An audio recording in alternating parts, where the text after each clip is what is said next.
আসসালামু আলাইকুম।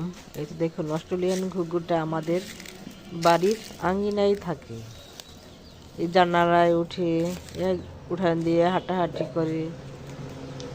এখন আম গাছে উড়ে যাবে, আবার আধার খাইতে নিচে আসে। এই তো এই দেখুন তো দেখুন অস্ট্রেলিয়ান কত ঘুঘুটা সুন্দর আমাদের পাখিটা, বাড়ির আঙিনায় আবার আসছে। এই মাশাল্লাহ। তো দেখুন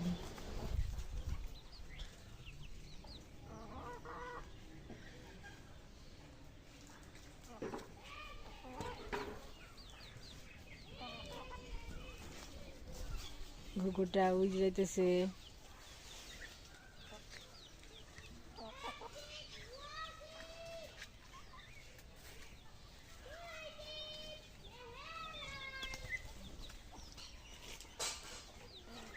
ওই গাছের ডালে বসে রয়েছে, আম গাছের ডালে দেখুন।